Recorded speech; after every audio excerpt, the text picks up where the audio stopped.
ભાઈ આવારા પણ 2 જોવી કે બટવારા જોવી, જો કન્ફ્યુઝ છે ને તો આ વિડીયો અંત સુધી જોજો અને પછી નક્કી કરજો. હેલો મિત્રો, હું છું અમિત, તમે જોઈ રહ્યા છો સિનેમા શો. સિનેમા શો પર આજે આવારા પણ 2 અને બટવારા 1947 બંને ફિલ્મોની વાત કરીએ. આવારા પણ 2 ની વાત કરું તો 2 કલાક અને 20 મિનિટની ફિલ્મ છે. બટવારા 2 કલાક અને 25 મિનિટની ફિલ્મ છે. મોટી વાત એ છે કે બંને ફિલ્મો A રેટેડ છે અને બંને ફિલ્મો ફેમિલી સાથે જોઈ શકાય એવી છે, કેમ કે એકેય ફિલ્મની અંદર વલ્ગારિટી કે એવું કંઈ નથી.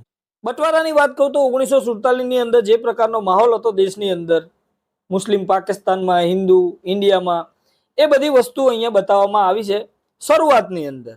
પછી આખી જ ફિલ્મ એક ઇમોશનલ એંગલ તરફ જતી રહે છે. ઇમોશનલ એંગલની અંદર સની દેઓલ ભાઈ બાજી મારી જાય છે. સની દેઓલને અહીંયા એક્શન કરતો પણ જોવા મળે છે અને સની દેઓલ ઇમોશનલમાં પણ જબરજસ્ત રીતે એક્ટિંગ કરી બતાવે છે. ફિલ્મની કહાની એક જ લાઈનની છે. 1947 ની અંદર બટવારા પછી સની દેઓલનો પરિવાર પાકિસ્તાનમાં જઈને વસે છે. એમને એક હિન્દુ પરિવારનું મકાન એલોટ કરવામાં આવે છે. મકાનની અંદર જે પરિવાર રહેતો હતો એની માં ત્યાં રહી ગઈ હોય છે. હવે માને કાઢવા માટે ઘણા પ્રયત્નો કરે છે પહેલા, પણ પછી એમની સાથે ઇમોશનલી કનેક્ટ થઈ જાય છે. પણ આ વાતને ત્યાંના મુસ્લિમો એક્સેપ્ટ કરવા તૈયાર નથી. હવે આ બધી વસ્તુ સાથે સની દેઓલ કઈ રીતે રમે છે, કઈ રીતે એ લોકોને સમજાવે છે કે અથવા તો લડવું પડે છે. ફર્સ્ટ હાફ એટલો ઠીક લાગ્યો મને, એટલો એટેક નતો કર્યો મને, પણ સેકન્ડ હાફ ફિલ્મનો જ્યારે આવે છે એટલે ઇમોશનલી કનેક્શન ત્યાં બની જાય છે. શબાના આઝમીનું કેરેક્ટર ત્યાં જબરજસ્ત રીતે ઉભરીને આવે છે. પ્રીતિ ઝિંટા પણ સારી રીતે પડદા ઉપર દેખાઈ આવે છે. મને નથી સમજાતું સની દેઓલનો છોકરો કરણ દેઓલ આ ફિલ્મની અંદર શું કરે છે. નથી એટલી એક્ટિંગમાં જમાવટ કરી શકતો કે નથી ડાયલોગ ડિલિવરી એમનાથી થતી. ફિલ્મનો વિલન અહીંયા બિલકુલ એટલો સ્ટ્રોંગ નથી લાગતો સની દેઓલની સામે. વિલન દેખાવમાં તો સારો લાગે છે, પણ જ્યારે ડાયલોગ બોલે ને એટલે પૈસા પડી જાય છે કે એવા ડાયલોગ એની અંદરથી નથી નીકળતા કે જે આપણને એકદમ ફીલ કરાવે. વિઝ્યુઅલી ફિલ્મ સારી છે, સિનેમેટોગ્રાફીની બધું એ લેવલનું એ વખતનું હોય એવું આપણને દેખાઈ આવે છે. ફિલ્મનું BGM પણ સારું છે. ફિલ્મના સોંગ એટલા યાદ રહી જાય એવા નથી, પણ ફિલ્મની અંદર એકાદ બે સોંગ ઇમ્પ્રેસ જરૂર કરી જાય છે. આ ફિલ્મની અંદર હિન્દુ મુસ્લિમનો એંગલ બહુ સરસ રીતે પ્રેઝન્ટ કર્યો છે એવું કહીશ. ઇન્ટરવલ પછી તો ખાસ હિન્દુ મુસ્લિમના ભાઈચારામાં જે વ્યક્તિ માનતો હશે ને એને આ ફિલ્મ કદાચ વધારે ગમી શકે છે. એ એંગલ બહુ સરસ રીતે અહીંયા પ્રેઝન્ટ કર્યો છે. ધર્મ અને માનવતાને એક સાથે ના જોડવી જોઈએ એ બહુ સરસ રીતે અહીંયા સમજાવવામાં આવી છે. અને ફિલ્મનો ભાઈ એન્ડિંગ, આવો એન્ડિંગ મેં ક્યાંય નથી જોયો ભાઈ. જે માહોલ બને છે ને ત્યાં એ એન્ડિંગ વખતે, આખી ફિલ્મ મને એક તરફ લાગી અને એન્ડ એક તરફ લાગ્યો. યાર બહુ રેર ફિલ્મોની અંદર આ પ્રકારનો એન્ડિંગ જોવા મળતો હોય છે. નેગેટિવની વાત કરું તો ટ્રેલર તમે જોયું છે અને ટ્રેલર તમને ગમ્યું છે તો આ ફિલ્મ જોવાય.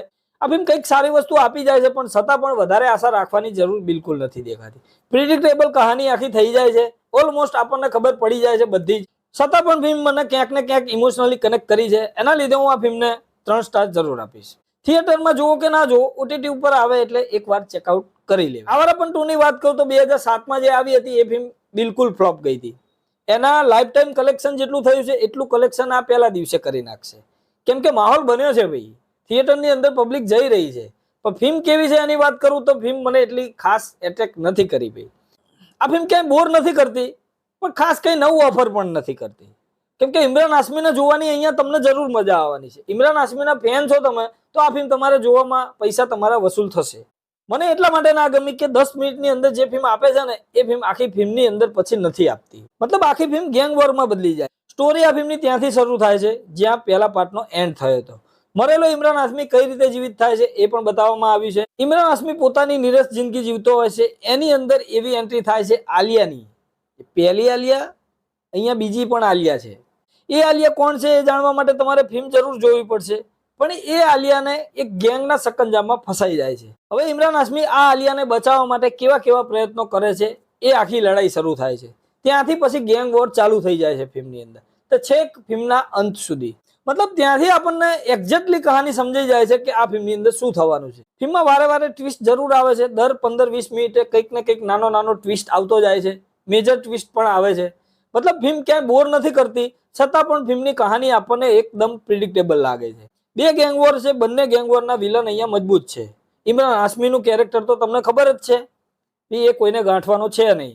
તો પછી આ ગેંગની અંદર સામેલ થઈને કઈ રીતે આ આલિયાને બચાવે છે એ બધી કહાની તમારે જોવી હોય ને તો આ ફિલ્મ તમારે જોવાઈ લે. આ આખી ફિલ્મને ચલાવતું જો કોઈ કેરેક્ટર હોય ને તો એ છે ઇમરાન હાશમી. બીજા પણ કેરેક્ટરો સાઇડ સપોર્ટ સારો આપે છે, પણ છતાં પણ આપણને ઇમરાન હાશમીનું કેરેક્ટર જરૂરથી ઇમ્પ્રેસ કરે છે. ઇન્ટરવલ સુધી જોવાની તો મજા આવે છે, પણ ઇન્ટરવલ પછી પણ એનું એ જ ચાલ્યા કરે છે, તો પછી થોડું બોર પણ થવાય છે. મને તો ભાઈ એક સમય એવું થઈ ગયું હતું કે યાર જલ્દી હવે આ પૂરું કરે તો સારું છે. મને એવું લાગે છે આ ફિલ્મનું નામ આવારાપન 2 નહીં પણ કે ગેંગ વોર હોવું જોઈતું હતું, કેમ કે યાર મૂળ તો વાત એ જ છે. હા, અત્યારે ફિલ્મની ઓવર હાઇપ છે એટલે કલેક્શન કરીને આપી શકે છે, લોકો જોવા પણ જઈ શકે છે, પણ હું આ ફિલ્મથી એટલો એટ્રેક્ટ નથી થયો કે એટલી મને પસંદ નથી આવી. ઓવરઓલ આવારાપન મને એવરેજ થી પણ નીચે લાગી છે. હું આ ફિલ્મને ફક્ત 2 સ્ટાર આપી શકું છું. બટવારાને 3 સ્ટાર, આવારાપન 2 ને 2 સ્ટાર. તમે નક્કી કરજો તમારે કઈ ફિલ્મ જોવી છે અને કઈ નથી જોવી, અને તમે જોઈ હોય તો તમને કેવી લાગી છે એ કોમેન્ટ જરૂરથી કરજો, એટલે અમને પણ ખબર પડે. મળીએ મિત્રો નેક્સ્ટ વિડીયોની અંદર નવી ફિલ્મો સાથે સિનેમા શો પર.